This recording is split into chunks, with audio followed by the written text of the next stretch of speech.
तो सीरियाई विदेश मंत्री असद अल शेबानी और इजरायली मोसाद प्रमुख रोमन गोल्डमैन के बीच उच्च स्तरीय बैठक के बाद सीरिया और इजरायल ने कथित तौर पर एक संयुक्त सीरियाई तुर्की इजरायली सुरक्षा डी कॉन्फ्लिक्शन तंत्र स्थापित करने पर सहमति जताई है।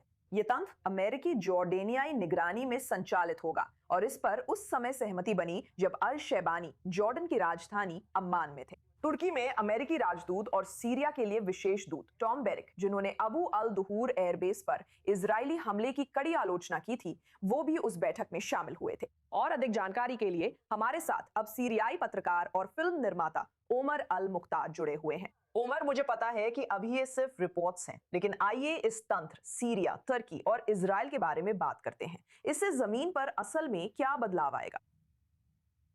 मुझे शामिल करने के लिए धन्यवाद। दरअसल सब कुछ इस बात पर निर्भर करता है कि इजराइल ऐसे तंत्र को स्वीकार करता है या नहीं, क्योंकि सीरिया ने पहले भी कई बार यह पेशकश की है। सीरिया ने इजराइल को यह पेशकश की थी कि वो 1974 के समझौते या कम से कम उसके एक नए संस्करण का पालन करे और सीरिया उसका पालन करेगा। इजराइल को भी यही बात कही गई थी, लेकिन इस समय इजरायली नेता ऐसे किसी समझौते से बच रहे थे क्योंकि दोनों देशों के बीच अभी भी विश्वास नहीं है। दुर्भाग्यवश इजरायली हमलों ने भी भविष्य में शांति पर बातचीत या ऐसे किसी समझौते से होने वाली किसी भी बातचीत को खतरे में डाल दिया है,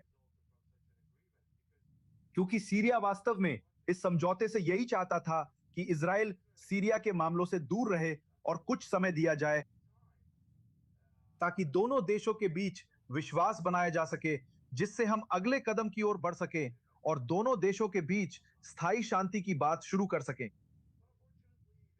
लेकिन दुर्भाग्यवश इजरायली नेताओं के अपने ही गणित हैं जब बात सीरिया की आती है, और वे ऐसे कदम से लंबे समय से 2 साल से बचते आ रहे हैं। खैर, बहुत सारी चिंताएं हैं। आप दोनों पक्षों के बीच विश्वास की बात करती हैं। अभी इजरायल की चिंता तुर्की के प्रभाव को लेकर है।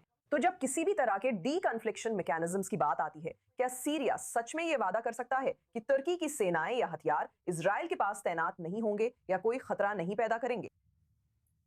खैर, सबसे पहले इसे यूं समझिए, सीरिया और तुर्की की एक साझा सीमा है, लगभग 1000 किलोमीटर लंबी सीमा। और तुर्की सीरिया के लिए एक रणनीतिक सहयोगी है, रणनीतिक गहराई है। ये यूरोप के लिए यूरोप तक हमारी जमीनी पहुंच का रास्ता है, और सीरिया तुर्की के साथ सबसे अच्छे संबंध रखने से पीछे नहीं हट सकता। तुर्की पिछले 14 सालों से सीरियाई क्रांति का समर्थन कर रहा है। जब असद की सरकार सीरियाई शहरों और कस्बों पर बमबारी कर रही थी, तब तुर्की ने सीरियाई शरणार्थियों को एक सुरक्षित ठिकाना दिया। पिछले 14 सालों में 50 लाख से ज्यादा सीरियाई लोगों को अपने यहां पनाह दी। तो हाँ, और इसका सीरिया के लिए आर्थिक महत्व भी है, और ये सीरिया को खुद को फिर से बनाने, अपनी सेना, अपनी अर्थव्यवस्था और सब कुछ फिर से खड़ा करने में मदद कर रहा है। तो हाँ, सीरिया की विदेश नीति सीरिया के राष्ट्रीय हितों से तय होती है, न कि इजराइल के डर से।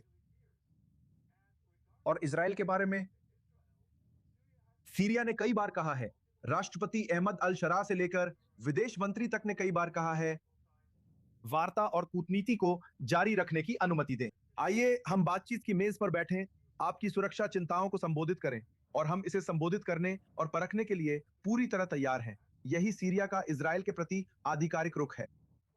लेकिन तुर्की और इजराइल के बीच ये बयानबाजी, सीरिया का इससे कोई लेना देना नहीं है। इससे वास्तव में कोई लेना देना नहीं है। इजराइल के साथ युद्ध में जाने में कोई दिलचस्पी नहीं है, ना ही वह अपनी जमीन और क्षेत्र को किसी के लिए भी, कहीं से भी, अपने पड़ोसियों के लिए खतरा पैदा करने का आधार बनाने में रुचि रखता है। यह सीरिया की आधिकारिक स्थिति है, और सीरिया पिछले 2 सालों से यही कह रहा है। और दुर्भाग्यवश मुझे लगता है कि इजरायली नेताओं के पास इस बारे में अभी भी कुछ और कहने के लिए है। लेकिन सीरिया के लिए, जैसा कि मैं कहता हूं और बार बार कहता हूं, वो तुर्की के साथ उस रिश्ते से दूर नहीं रह सकता। तुर्की सीरिया के लिए एक रणनीतिक सहयोगी है। ये रिश्ता बना रहेगा, इसका इजराइल से कोई लेना देना नहीं है। अगर इस समय इजराइल को कोई सुरक्षा संबंधी चिंता है, तो उन्हें बस सीरियाई प्रतिनिधि मंडलों के साथ बैठना है, इन चिंताओं का सीधे तौर पर समाधान करना है, एक ऐसी व्यवस्था पर काम करें जिससे सीमा के दोनों ओर तनाव कम किया जा सके। इससे सीरिया की संप्रभुता की रक्षा होगी और इजराइल की सुरक्षा और सलामती सुनिश्चित होगी। इससे किसी को कोई समस्या नहीं है, ना तो सीरियाई अधिकारी, ना मुझे, यहाँ तक कि तुर्क भी कभी सीरिया के मामलों में दखल नहीं देते और ना ही कहते हैं कि अरे मत जाओ और इजराइल के साथ समझौता मत करो। असल में तुर्की ही वो देश है जो सीरियाई अधिकारियों को सलाह देता रहा है कि वे इजराइल के साथ सबसे अच्छे संबंध बनाएं और उस समस्या को खत्म करें। आपका मतलब क्या है जब आप कहते हैं कि तुर्की था वही सीरिया को सलाह दे रहा था कि वो इजराइल के साथ अच्छे संबंध बनाए? आप और क्या साझा कर सकती हैं? बस इतना है कि सीरिया अभी ऐसी स्थिति में है कि वो किसी के साथ युद्ध नहीं कर सकता और ना ही कर पाएगा, ना अभी ना भविष्य में। मैंने ये बात नाइट 24 न्यूज पर पहले भी कही थी और मैं बार बार यही कहता हूं।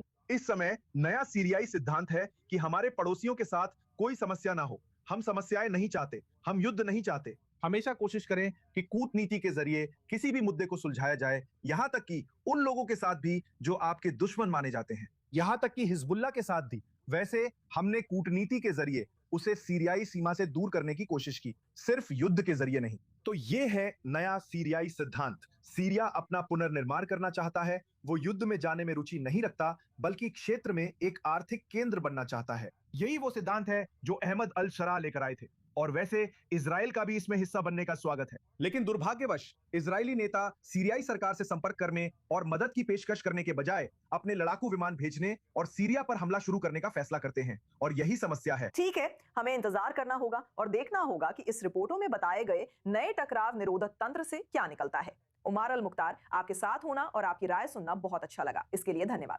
धन्यवाद।